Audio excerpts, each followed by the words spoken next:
मेरा शौहर रोज रात को फटकड़ी लेकर बाथरूम में जाता और 2-3 घंटे बाद बाहर निकलता। मैं ये देखकर बहुत हैरान हो जाती कि वो फटकड़ी को अपनी जान से ज्यादा संभाल कर क्यों रखता है। अभी तक मेरे शौहर ने मुझे छुआ तक नहीं था और वो हर रात फटकड़ी लेकर बाथरूम में चला जाता और मैं बाहर इसका इंतजार करते करते सो जाती। एक दिन राज जानने के लिए मैंने बाथरूम की खिड़की से झांका तो मेरे होश उड़ गए, क्योंकि मेरा शौहर तो मेरा नाम अनम है, मेरी उम्र 19 साल है। मेरे माँ बाप मुझे बहुत प्यार किया करते थे, क्योंकि मैं इनकी लाडली बेटी थी। मैं अपने सब भाई बहनों में सबसे छोटी थी, इसीलिए मुझे अपने माँ बाप के साथ साथ अपने बड़े भाई बहनों का भी बहुत प्यार मिला था। मेरे माँ बाप का कहना था कि मैं बचपन में काफ़ी बीमार रहती थी और मेरे माँ बाप हमेशा मेरे ठीक होने की दुआ करते रहते थे। बचपन में मेरा काफ़ी इलाज भी हुआ था, इसलिए मुझसे मेरे घर में सारे लोग बहुत ज़्यादा प्यार किया करते थे। मेरे माँ बाप ने मेरे लिए रो रो कर मेरी ज़िंदगी की भीख मांगी थी, मगर मेरे माँ बाप को ये पता नहीं था कि इनकी ज़िंदगी इतनी जल्दी इनको छोड़कर चली जाएगी और इनकी सबसे लाडली और छोटी बेटी इनके पीछे यतीम हो जाएगी। अगर मेरे माँ बाप को ये बात पता होती तो वो कभी भी बचपन में मुझे नहीं बचाती। मेरे ख़ानदान में मेरे माँ बाप के अलावा मेरे एक बड़े भाई और एक बड़ी बहन भी थी। वो सब लोग एक साथ मुझे इस दुनिया से चले गए। मैं 7 साल की थी जब हमारी पूरी फैमिली पिकनिक के लिए जा रही थी। तभी रास्ते में अचानक हमारी गाड़ी का एक्सीडेंट हो गया था। एक्सीडेंट इतना ज़्यादा खतरनाक था कि मेरे माँ बाप और मेरे दोनों भाई बहन के मौके पर ही मौत हो गई थी, लेकिन शायद खुदा ने मुझे ज़िंदगी देनी थी, इसलिए कितने लोगों की मौत हो जाने के बाद मैं अकेली बच गई थी। मुझे मामूली सी चोट आई थी, लेकिन मेरी ज़िंदगी बच गई थी। लोग मुझे देखकर हैरान हो रहे थे कि ये लड़की कैसे बच गई। कहते हैं कि जिसकी ज़िंदगी खुदा लिख दे इसे कौन मार सकता है। और कुछ लोग मुझे देखकर बहुत अफसोस भी कर रहे थे कि मैं अपने माँ बाप के बिना कैसे इस दुनिया में अकेले रहूंगी। अच्छा तो यही होता कि मैं भी अपनी फैमिली के साथ ही इस दुनिया से चली जाती। लोग कह रहे थे कि ये लड़की अब यतीम होकर जिंदगी कैसे गुजारेगी, कौन इसकी परवरिश करेगा। इसी तरह से मेरी पूरी फैमिली खत्म हो चुकी थी और मैं अकेली हो गई थी, क्योंकि मैं बिल्कुल लावारिस थी। मेरे बाप के सौतेले भाई ने मुझे अपने घर में जगह दे दी थी, क्योंकि और कोई मुझे अपने साथ रखने के लिए तैयार ही नहीं था। और मेरी माँ के रिश्तेदार तो डर की वजह से कभी हमारे घर पर अफसोस करने के लिए भी नहीं आए थे। मैं अपने चाचा चाची के घर में रहने लगी थी और इनकी बेटियों के उतरन पहनकर इनका बचा हुआ खाना खाकर अपना गुजारा कर रही थी। वो लोग मुझे बहुत ताने भी दिया करते थे। इन लोगों के ताने सुन सुनकर ही मैं जवान हो गई थी और इसी तरह से टाइम तेजी से गुजरता चला गया था और मेरी शादी की उम्र हो गई थी। मेरे लिए काफी सारे रिश्ते भी आने लगे थे। मुझे ऐसा लगता था मेरे लिए रिश्ते आते ही मेरी चाची परेशानी में आ जाती थी। मेरी चाची ने मुझसे जान छुड़ाने के लिए मेरी शादी एक ऐसे इंसान से कर दी थी जिसको मैं जानती तक नहीं थी। फिर भी मैंने सोचा कि चाची घर पर मुझे सहारा दिन नौकरानियों की तरह काम करना पड़ता था। इससे बेहतर तो यही होगा कि मैं अपने घर के घर काम करूं और इसकी खिदमत करूं। जब मैंने अपने होने वाले शौहर को देखा तो लड़का काफी हैंडसम और स्मार्ट था, इसलिए मैं बेफिक्र हो गई थी। फिर सुना कि लड़के वालों का अपना घर है, तो इस बात से मैं और भी ज्यादा खुश हो गई थी। चाची ने तो अपनी जान से छुटकारा पाने के लिए मेरी शादी जल्दबाजी में कर दी थी, क्योंकि मैं बहुत खूबसूरत थी और मेरी चाची की बेटियां मुझसे ज्यादा खूबसूरत नहीं थी। इसीलिए चाची जलन की वजह से मुझे जल्द से जल्द विदा करना चाहती थी, ताकि इनकी बेटियों के लिए आगे का रास्ता साफ हो सके। रुखसती के टाइम पर चाची ने मुझसे कहा था कि अब ससुराल में ही रहना, मेरे घर आने की कोई जरूरत नहीं। मेरे पास तो इतने पैसे नहीं हैं कि मैं तुम्हारा खर्चा उठा सकूं। जैसे भी हालात हो तुम्हें अपने ससुराल में ही रहना है, और अगर अपने ससुराल में तुम्हें कोई परेशानी लगी तो चुपचाप इसे बर्दाश्त करना। तलाकशुदा बनकर मेरे घर पर आने की कोई जरूरत नहीं। चाची की इस बात ने मुझे बहुत परेशान कर दिया था। वो इस तरह की बातें ना जाने मुझसे क्यों कर रही थी। अभी तो मेरी रुखसती भी पूरी नहीं हुई थी और वो तलाक तक पहुंच गई थी। आखिर वो ऐसा क्यों कह रही थी? क्या लड़के में कोई खराबी थी या इसके घर वालों में कोई गड़बड़ थी? मेरे दिमाग में अजीब अजीब तरह के सवाल पैदा होने लगे और इन्हीं सवालों को सोचते हुए जब मैं अपने ससुराल रुखसत होकर चली गई तो शादी की पहली रात थी। मुझे अंदाजा हो गया था कि चाची इस तरह की बातें क्यों कर रही थी। जिस लड़की के शौहर ने शादी की पहली रात इसके साथ अस्तवाजी रिश्ता बनाने के बजाय सारी रात बाथरूम में ही गुजारती हो तो इसकी दिमागी हालत क्या होगी। शर्म की वजह से ये सवाल मैं अपने शौहर से कर भी नहीं सकती थी, क्योंकि मैं नई नवेली दुल्हन थी और नई नवेली दुल्हन ऐसी बात कहती कि उन्होंने ऐसा क्यों नहीं किया और सारी रात बाथरूम में क्यों रहे, तो ये बात गलत हो जाती। मैंने सोचा कि मैं तो सो गई थी, हो सकता है कि वो भी आकर सो गए होंगे। शायद बहुत सुबह को वो दोबारा बाथरूम में नहाने के लिए चले गए होंगे। बस यही सोचकर मैंने अपने दिल को तसल्ली दे दी थी, लेकिन मेरी ये तसल्ली किसी भी काम नहीं आई थी। जब रोजाना कमरे में मेरा शौहर यही अजीबोगरीब तरह की हरकतें करने लगा। शादी को 1 महीना पूरा होते ही मेरी सास ने तो पोता पोती की रट लगा ली थी। मेरी सास को तो ये भी नहीं पता था कि 1 महीने में से 1 दिन भी इनके बेटे ने मुझे हाथ तक नहीं लगाया था। इनका बेटा तो ना जाने की इन हरकतों में मसरूफ रहता था और मैं शर्म की वजह से ये बात किसी से कह भी नहीं सकती थी। 1 महीने बाद जब मैं चाची से मिलने इनके घर पर गई तो चाची मुझे देखकर परेशान हो गई थी और एकदम से उन्होंने मुझसे सवाल किया, मैं अपना घर छोड़कर तो नहीं आई हूँ। चाची के सवाल पर मैंने बड़ी हैरत से इनकी तरफ देखा। मेरी रुखसती के टाइम पर भी इनका सुलूक मेरे साथ यही था और मैं पूरे 1 महीने बाद इनसे मिलने के लिए आई थी। तब भी वो मेरे साथ ऐसी अजीबोगरीब बातें कर रही थी। मैंने चाची से कहा कि नहीं, मैं तो सिर्फ आपसे मिलने के लिए यहाँ पर आई हूँ। मुझे इनकी बात से बहुत दुख पहुँचा था। मैंने अपना सारा बचपन और लड़कपन इस घर में ही गुजारा था। मुझे इस घर से बहुत ज्यादा लगाव था।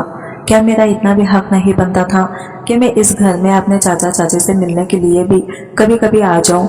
मैं उदास होकर अपने घर को वापस आ गई थी और इधर देखा कि मेरा शौहर फटकड़ी उठाकर बाथरूम में जा रहा था। अपने शौहर को तो मैं कभी दिखाई ही नहीं देती थी। मैं इस घर में अपने शौहर के लिए बस मामूली सी थी। वो अपनी बीवी से ज्यादा फटकड़ी से मोहब्बत करता था। कभी कभी तो मैं सोचती थी कि खामोशी रहूं और अपने गुस्से पर कंट्रोल करूं और इसे अपनी किस्मत में लिखा हुआ समझकर अपने भाग्य के साथ समझौता कर लूं। फिर अगले ही पल मुझे याद आता कि मैं क्यों खामोश रहूं और मुझे तो बल्कि अपने शौहर का सारा सच दुनिया के सामने लाना चाहिए। मगर ऐसा तो मैं सिर्फ अपने ख्वाबों में ही कर सकती थी। हकीकत में तो मुझे परेशान होने के अलावा और कोई दूसरा काम भी नहीं आता था। अब मैंने खुद को घर के कामों में मसरूफ रखना शुरू कर दिया था। मैं ज्यादा से ज्यादा अपने आप को मसरूफ रखने की कोशिश में लगी रहती थी। अब मेरा सारा ध्यान घर वालों के कपड़े धोना, खाना बनाना और घर की साफ सफाई करने में ही लगा रहता था। मैं चाची के घर में भी नौकरानी थी और अपने ससुराल में आकर भी नौकरानियों की ही जिंदगी गुजार रही थी। फिर मैंने सोचा कि आखिर मैं कब तक इसी तरह की जिंदगी गुजारूंगी। मुझे अपने शौहर से बात करनी ही होगी। एक दिन मैंने बंद लफ्जों में अपने शौहर को यह बात बता दी थी कि इनकी माँ मुझसे पोता पोते की डिमांड करती है। ये बात सुनकर जैसे मेरे शौहर को करंट सा लग गया था। उन्होंने फौरन ही कहा कि अभी ऐसा कुछ भी नहीं हो सकता और ऐसा बिल्कुल मुमकिन नहीं। इतना कहकर वो कमरे से बाहर चले गए थे तो मैं अपना सर पकड़कर बैठ गई, क्योंकि मुझे अपने शौहर पर पहले से ही शक था और अब मुझे अच्छी तरह से यकीन हो गया था कि मेरा शौहर इसलिए वो फटकड़ी का बहाना बनाकर रोज रात को नामर्द है। इसीलिए वो बाथरूम में चला जाता है और फिर मेरे सोने का इंतजार करता है। जब मैं सो जाती हूँ तो वो बाथरूम से बाहर निकल कर आता है। वो ऐसे ही करता है, वरना कोई मर्द ऐसा नहीं होता जो अपनी नई नवेली दुल्हन को अकेला छोड़कर इस तरह से सारी रात खुद को बाथरूम में बंद नहीं रखता। मैंने सोचा अब मुझे अपने शौहर के इस राज पर पर्दा हटाना ही पड़ेगा और मैं सच जानकर ही रहूंगी और यही सारा सच मैं सब लोगों के सामने लेकर आऊंगी। एक दिन रात के टाइम पर मैंने सोचा कि मैं सोने की एक्टिंग करती हूँ और देखती हूँ कि मेरा शौहर रात में क्या करता है। मैंने आज ही अपने शौहर से कहा था कि मुझे बहुत नींद आ रही है और मेरी तबीयत ठीक नहीं। मेरा सर दर्द से बुरी तरह फटा जा रहा है, इसीलिए वो मुझे जगाने की कोशिश ना करें। मेरी यह बात सुनकर तो मेरे शौहर के चेहरे पर अजीब सी मुस्कुराहट आ गई थी जैसे कि इन्हें इंतजार हो कि मैं जल्दी से सो जाऊं। मेरे शौहर ने मुझसे कहा कि ठीक है, अगर तुम्हारी तबीयत ठीक नहीं तो तुम जल्दी से सो जाना, मैं तुम्हें बिल्कुल भी तंग नहीं करूंगा। इसने कमरे की लाइट बंद कर दी और कमरे से बाहर निकल गया। ये सच था कि मुझे लेटते ही नींद आ जाती थी, क्योंकि मैं सारा दिन बहुत काम करती थी और थकान से चूर होकर जब मैं अपने बिस्तर पर सोने के लिए लेट जाती थी तो मुझे फौरन ही नींद आ जाती थी। लेकिन मैं आज बहुत कोशिश कर रही थी कि मैं जागती रहूं, लेकिन नींद पर कोई बस नहीं था। आज मैंने सोचा कि दिन में जब मेरा शौहर घर पर था तो मैंने इनसे कहा कि मेरी तबीयत ठीक नहीं है और मैं सोना चाहती हूँ। तो उन्होंने मुझसे कहा कि हाँ ठीक है, घर का काम कोई भी कर लेगा, तो आराम से सो जाओ। मेरी सास को लगा कि मैं प्रेग्नेंट हूँ और मेरी तबीयत ठीक नहीं है, اس لیے میں آرام کر رہی ہوں اور میری ساس نے بھی مجھے کسی کام کے لیے نہیں کہا تھا، ورنہ مجھے تو آرام کرنے کا موقع ہی نہیں ملتا تھا۔ میں نے نیند دن میں ہی پوری کر لی تھی۔ میں جی بھر کے سوئی تھی تاکہ میں رات کو دیر تک جاگ سکوں۔ میں لگ بھگ 1 گھنٹے تک اپنے شوہر کا انتظار کرتے رہی تھی۔ 1 گھنٹے کے بعد جب میرے شوہر کمرے میں آئے تو میں ایسی ہی ہو گئی جیسے میں گہری نیند میں سو رہی ہوں۔ میں نے دیکھا کہ وہ وہی پھٹکڑی والا تھیلا لے کر باتھ روم میں چلے گئے تھے۔ جب انہوں نے باتھ روم کا دروازہ بند کیا تو میں فوراً ہی اٹھ گئی تھی۔ مجھے ڈر نہیں تھا کہ وہ آئیں گے، کیونکہ مجھے پتا تھا کہ اب وہ کافی دیر تک باہر آنے والے نہیں۔ میں گھر کی پچھلے والے حصے کی طرف جانے لگی تھی اور چوروں کی طرح آہستہ آہستہ کھڑی ہوئی تھی، جہاں پر باتھ روم کی کھڑکی بھی تھی، لیکن باتھ روم کی کھڑکی بہت اونچائی پر تھی اور اس کھڑکی سے میں اندر تک نہیں دیکھ سکتی تھی، کیونکہ کھڑکی کی اونچائی کا حساب سے میرا خط بہت چھوٹا رہ گیا تھا۔ لیکن میں جلدی سے جا کر ایک کرسی لے کر آئی اور میں نے وہ کرسی رکھی اور اس پر کھڑی ہو گئی۔ اس ٹائم رات کے 2 بج رہے تھے اور گھر کے سارے لوگ سو چکے تھے، کسی کی بھی مجھ پر نظر نہیں پڑ سکتی تھی، مگر مجھے پھر بھی بہت ڈر لگ رہا تھا اور ڈر کی وجہ سے میرا بدن کانپ رہا تھا۔ میں وہ کرسی اٹھا کر کھڑکی کے قریب آئی اور کرسی پر چڑھ کر کھڑکی کے اندر دیکھنے لگی کہ آخر میرا شوہر اتنی دیر تک باتھ روم میں کرتا کیا ہے۔ اپنے پیر کانپنے کی وجہ سے مجھے ایسا لگ رہا تھا کہ میں ٹھیک سے کھڑی نہیں ہو پا رہی، ایسا نہ ہو کہ میں گر جاؤں۔ میں نے اپنے اندر ہمت پیدا کی اور چیئر کے اوپر کھڑی ہو گئی، لیکن جیسے ہی میں نے باتھ روم کی کھڑکی سے اندر جھانکا تو سامنے کا نظارہ دیکھ کر میری آنکھوں کے سامنے اندھیرا چھانے لگا تھا۔ میں چیئر سے گرتے گرتے بچ گئی تھی۔ یہ میرا شوہر کیسا کام کر رہا تھا پھٹکڑی کے ساتھ؟ آخر یہ سب کچھ کیا ہو رہا تھا؟ میرے شوہر کا دماغ تو ٹھیک تھا، میں نے بڑی مشکل سے خود کو سنبھالا تھا اور واپس اپنے کمرے میں چلی آئی تھی۔ کمرے میں آتے ہی میری آنکھوں میں آنسو آ گئے تھے اور میں پھوٹ پھوٹ کر رونے لگی تھی۔ مجھے اپنی قسمت پر رونا آ رہا تھا، کیونکہ آج میرے شوہر کی اصلیت کھل کر میرے آنکھوں کے سامنے آ گئی تھی۔ آج تک میرا شوہر میرے قریب کیوں نہیں آیا تھا؟ اب مجھے یہ بات اچھی طرح سے سمجھ آ گئی تھی۔ تو وہ یہ وجہ تھی جس کی وجہ سے میرا شوہر مجھ سے دور دور رہتا تھا۔ اب مجھے یقین ہو گیا تھا کہ میری چاچی میرے شوہر کی اصلیت کو اچھی طرح سے جانتی تھی، اس لیے وہ مجھ سے اس طرح کی باتیں کیا کرتی تھی۔ انہوں نے جان بوجھ کر مجھے اس جہنم میں ڈھکیلا تھا، ورنہ میرے لیے رشتوں کی کوئی کمی نہیں تھی۔ میں بہت خوبصورت تھی، جس کی وجہ سے لوگ مجھے دیکھتے ہی پسند کر لیا کرتے تھے، اور چاچی کو صرف اسی بات کا ڈر تھا کہ کہیں مجھے ان کی بیٹیوں سے زیادہ اچھا رشتہ نہ مل جائے، اس لیے انہوں نے میری شادی اس آدمی کے ساتھ کروا دی تھی۔ میں نے سوچ لیا تھا کہ میں کبھی بھی اپنی چاچی سے معاف نہیں کروں گی، ان کو مرنے کے بعد تو خدا کے سامنے جواب دینا ہی پڑے گا۔ اور میں یہ بھی جان گئی تھی کہ میری ساس اور میرے سسرال کے سارے لوگ میرے شوہر کی اس حرکت کے بارے میں نہیں جانتے تھے، کیونکہ میرے سسرال کے سارے لوگ اپنی زندگی میں مصروف تھے۔ کسی کو بھی اتنی فرصت نہیں تھی کہ وہ کسی کی زندگی میں جھانک کر دیکھیں کہ وہ کیا کر رہا ہے اور کس لیے کر رہا ہے۔ صرف یہی وجہ تھی جو میرے شوہر پر آج رکھی تھی، بس ان کی شادی کروانا اپنا فرض سمجھا، اور ایسے انسان سے میری شادی کروا کے میری زندگی برباد کر دی تھی۔ زیادہ تر والدین کو ایسا لگتا ہے کہ وہ اپنی اولاد کی شادی کروانے کے بعد اپنی ساری ذمہ داریوں سے فری ہو جاتے ہیں، بس ہر حال میں شادی کر دیتے ہیں، یہ بات جانے بنا کہ ان کا بیٹا شادی کرنے کے لائق ہے بھی یا نہیں۔ بس کسی بھی لڑکی سے پہلے اپنے لڑکے کو باندھ کر اس معصوم لڑکی کی زندگی کو برباد کر دیتے ہیں، اور لڑکا اپنی بدنامی ہونے کی وجہ سے کسی کو بتاتا نہیں کہ مجھے کیا پریشانی ہے، میں نامرد ہوں اور میں شادی کرنے کے قابل نہیں ہوں۔ اسی وجہ سے مجھ جیسی لاوارث اور معصوم لڑکیاں در در کی ٹھوکریں کھا کر ایسے آدمیوں کی قسمت میں آ جاتی ہیں اور ساری زندگی اپنا منہ بند کر کے زندگی گزارتی رہتی ہیں۔ اور اس ٹائپ کی لڑکی میں نہیں تھی، میں چپ رہنے والوں میں سے بالکل بھی نہیں تھی۔ خاموش رہ کر مجھے کوئی انعام تو ملنا نہیں تھا، ساری عمر مجھے بچے نہ ہونے کے تانے دیتے رہتے، بلکہ میرے سسرال تھوڑی نہ کوئی اور مجھے بانجھ کہا جاتا۔ میں سوچ سوچ کر بہت آگے نکل آتی تھی، اور اب پریشانی یہ تھی کہ میں کیا کرتی اور کہاں جاتی۔ میرے پاس تو اپنا سر چھپانے کے لیے کوئی دوسری جگہ بھی موجود نہیں تھی، اور ادھر چاچا کے گھر میں چاچی نے بھی مجھے ان کے گھر پر جانے کے لیے منع کر دیا تھا۔ میں نے فیصلہ کر لیا تھا کہ اب میں خاموش نہیں رہوں گی۔ میں نے بہت برداشت کر لیا تھا، لیکن اب کچھ بھی برداشت کرنے کے لیے نہیں بچا تھا، میرے آگے پیچھے کوئی نہیں تھا۔ تو اس کا کیا مطلب کہ میرا شوہر مجھے دھوکے میں رکھتا، اور میں انتظار میں تھی کہ میرا شوہر باتھ روم سے باہر آ جائے۔ بہت دیر بعد جب میرا شوہر باتھ روم سے آیا تو مجھے جاگتا ہوا دیکھ کر وہ چونک گیا تھا۔ میں نے غصے سے اپنے شوہر کا گریبان پکڑ لیا اور اسے چلاتے ہوئے کہا کہ آخر تم نے میرے ساتھ ایسا کیوں کیا اور تم نے ساری سچائی مجھ سے کیوں چھپائی۔ میرا شوہر ایک دم انجان بن گیا، وہ ایکٹنگ کر رہا تھا جیسے اسے کچھ پتا ہی نہ ہو، لیکن اس کی اس حرکت پر میرا من کر رہا تھا کہ میں اسے جان سے مار ڈالوں۔ جسے نہیں پتا تھا کہ وہ جو اداکاری میرے سامنے کر رہا ہے میں اس طرح سے سمجھ گئی تھی، وہ میرے سامنے معصوم بننے کی کوشش کر رہا تھا، لیکن وہ معصوم نہیں تھا، بلکہ وہ تو ایک بہت بڑا چالاک آدمی تھا اور چالاکی سے ہی میرے ساتھ رہ رہا تھا۔ مجھے بالکل سمجھ آ رہا تھا کہ آخر کوئی تو وجہ ہوگی جس کی وجہ سے وہ ابھی تک میرے قریب نہیں آیا تھا، اور شاید یہی وجہ تھی کہ وہ نامرد ہے، لیکن میرا شوہر مجھے یہ بات بتانے سے بہت ڈر رہا تھا کہ اس کی انسلٹ ہوگی اور لوگ اس کا مذاق بنائیں گے، اس لیے اس نے شادی کر کے اپنا سارا الزام اپنے بیوی پر ڈالنے کے بارے میں سوچا ہوگا۔ میرے دماغ میں بار بار عجیب عجیب طرح کے خیال آ رہے تھے۔ اب میری شادی کو 3 مہینے ہو گئے تھے اور پچھلے 3 مہینوں سے میں لگاتار ڈپریشن کا شکار ہو رہی تھی۔ آج جب میں اپنے شوہر کا گریبان پکڑ کر اس سے سوال کر رہی تھی تو وہ حیرت سے مجھے دیکھ رہا تھا، جیسے کہ اسے یقین نہیں آ رہا تھا کہ میں نے اس کا جھوٹ پکڑ لیا ہے۔ وہ حیران و پریشان ہو کر مجھے دیکھے جا رہا تھا۔ جب میرے شوہر نے مجھے کوئی جواب نہیں دیا اور اسے کوئی جواب نہیں بن سکا تو میں نے فوراً ہی اپنا سامان پیک کرنا شروع کر دیا۔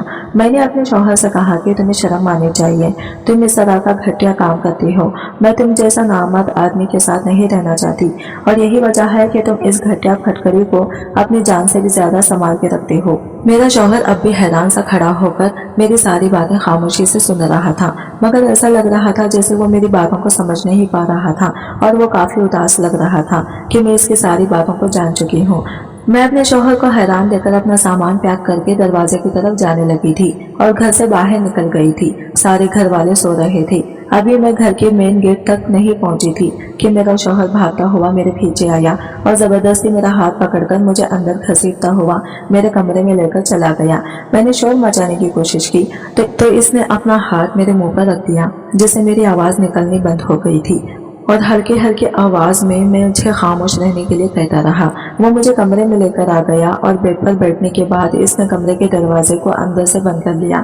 مجھے اپنے شوہر پر بہت غصہ آ رہا تھا، میں ایک دم دروازے کی طرف جا رہی تھی، مگر اس نے پھر مجھے پکڑ کر بیڈ پر پٹک دیا اور کہنے لگا یہ کیا تماشا لگا رکھا ہے، تمہیں میری بات ایک بار میں سمجھ نہیں آتی، میں نے تم سے کہا کہ خاموش رہو، بس ایک بار تسلی سے بیٹھ کر میری ساری باتیں سن لو۔ اس ٹائم تم رات کے اتنے اندھیرے میں کہاں پر جاؤ گی؟ کیا تم لوگوں کو ہمارے بارے میں باتیں بنانے کا موقع دینا چاہتی ہو؟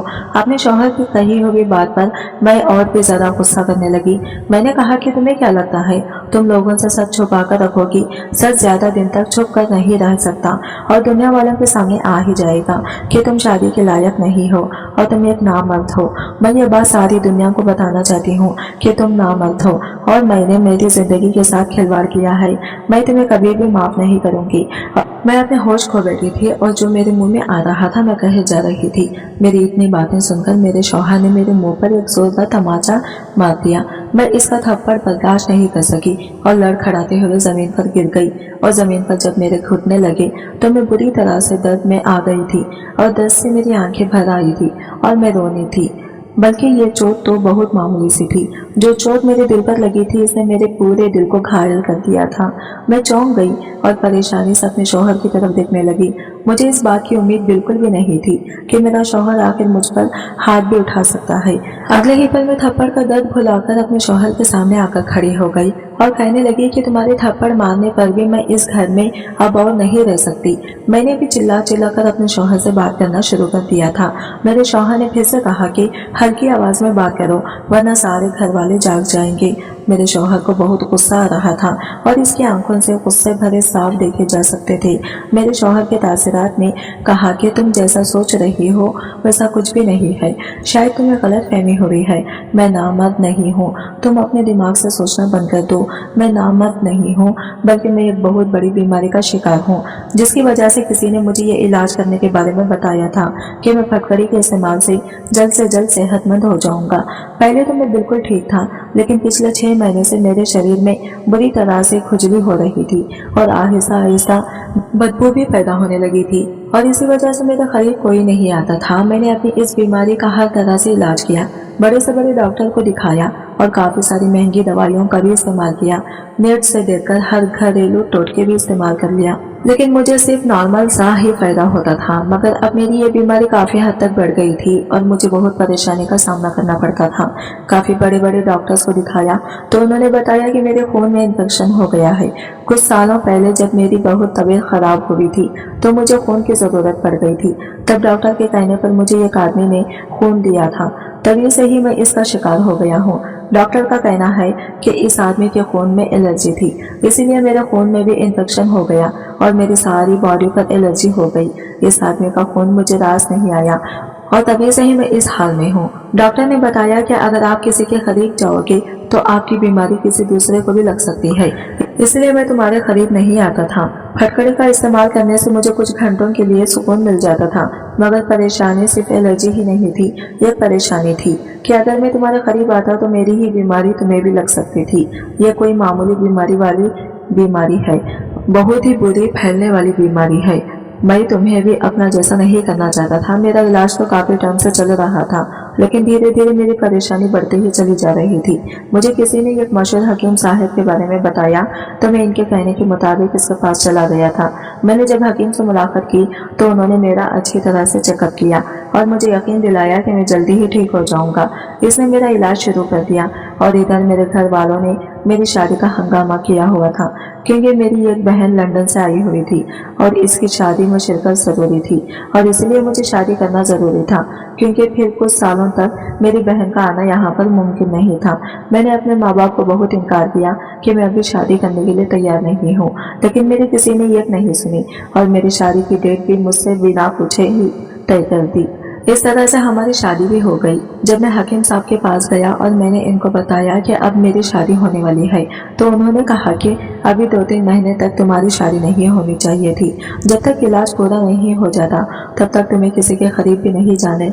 मैं अपनी फैमिली के हर मेंबर से भी दूरी बनाकर ही बात किया करता था और ना ही इन लोगों के साथ उठता बैठता था। फिलहाल मेरी शादी की डेट तो फिक्स हो गई थी। हकीम साहब ने बताया कि तुम्हें इतना करना होगा, जब तक इलाज पूरा नहीं हो जाता तो तुम्हें अपनी बीवी से भी दूरी बनाए रखनी होगी।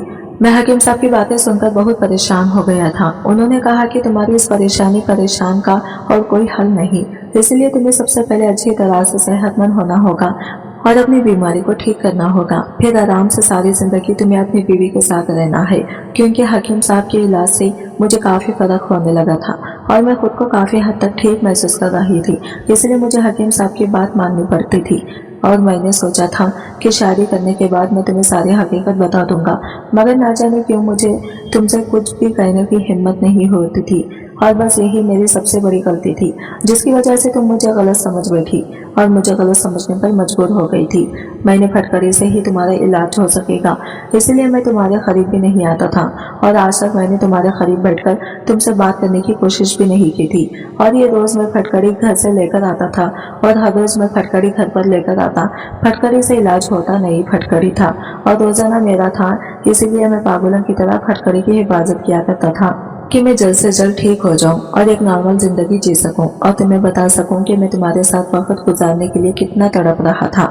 मेरी परेशानी से तो किसी को नजर नहीं आती, मगर अंदर ही अंदर मैं अपनी परेशानी से बहुत ज्यादा बेचैन हो गया था।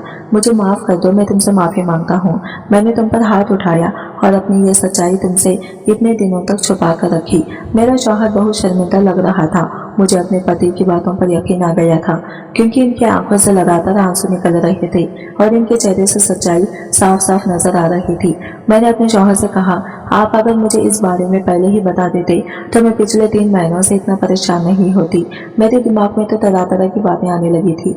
मेरे अलावा कोई और भी होता तो शायद आपके बारे में ऐसा ही सोचता, और तुम्हारी कुछ हरकतें ऐसी थी जिसकी वजह से मुझे ऐसा लगा कि तुम मुझे धोखा दे रहे हो। और मैं भी अब आपसे माफी मांगती हूँ कि मैंने आपके साथ बहुत बदतमीजी की और आपको नहीं समझा।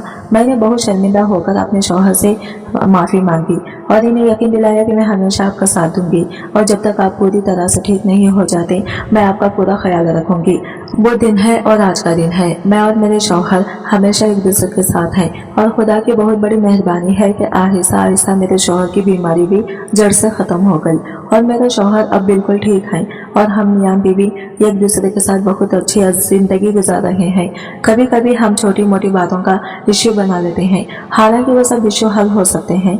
बहुत सी ऐसी छोटी छोटी गलत फहमियाँ हैं जो घर को बर्बाद कर देती हैं। हमें अपने हमसफर को अच्छी तरह से समझने की कोशिश करनी चाहिए, लेकिन हम तो सिर्फ अपने बारे में ही सोचते हैं।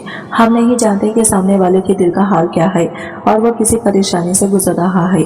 अगर हम किसी की परेशानी को समझ सके तो हम इसका साथ देकर इसे कामयाब बना सकते हैं और इसकी परेशानी को जड़ से खत्म कर सकते हैं। मैं खुदा से दुआ करती हूँ कि खुदा हम लोगों को सोचने और समझने की हिम्मत और ताकत दे और हमें सही फैसला करने की समझ दे। और अब मेरे पास एक 3 साल की बेटी भी है। ऐसा लगता है जैसे मेरी जिंदगी से सारी परेशानियां खत्म हो गई हैं, क्योंकि मेरे शौहर इतने अच्छे हैं कि कभी कभी मुझे अपनी किस्मत पर यकीन ही नहीं आता कि ये वही आदमी है जिस पर मैंने पहले कुछ जाने बिना ही काफी इल्जाम लगाते थे और शक किया था। अब मैं अपनी पूरी फैमिली के साथ बहुत खुश हूँ। बेहतरीन हमसफर की सबसे बड़ी खासियत ये बावजूद भी आपका ख्याल रखना और फिक्र करना नहीं छोड़ता। मियां बीवी का रिश्ता नाराजगी व खफगी में भी दिल में सलामती और एक दूसरे के खैर मांगता है। माफी तलाश के बगैर ही रिश्ता फिर से पहले जैसा तरोताज़ा हो जाता है, क्योंकि इस रिश्ते में रब की रजा होती है, माँ बाप की दुआएं शामिल होती हैं। हमारे एक दोस्त का कहना है कि जवानी में बीवी ये काम न भाती थी, मर्द आखिर मर्द है। दिल में ख्याल आता था अगर ये मर जाए तो मैं दूसरी शादी कर लूं। अब इस बुढ़ापे में हर नमाज के बाद मैं दुआ मांगता हूँ, या अल्लाह इसे सलामत रखना। ये मर गई तो मैं दर बदर हो जाऊंगा। मुझे तो कोई पानी भी नहीं पूछेगा, मुझे पहले ले जाना, मगर इसे सलामत रखना। यह होता है बीवी का प्यार, बीवी की खिदमत संगदिल इंसान को भी मोम बना देती है। अल्लाह ताला से दुआ तमाम दोस्तों की जिंदगी में खुशियाँ और आसानियाँ पैदा फरमाए। आमीन सुम्मा आमीन।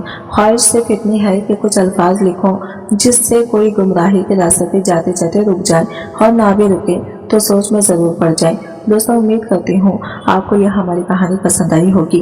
कहानी पसंद आई है तो वीडियो को लाइक करें, कमेंट करके शेयर करना बिल्कुल भी ना भूलें। और हाँ, अगर आप इस चैनल पर नए हो तो इस चैनल को जरूर से सब्सक्राइब करें और मिलते हैं अगले वीडियो के साथ। तब तक के लिए बाय बाय, टेक केयर, अल्लाह हाफिज।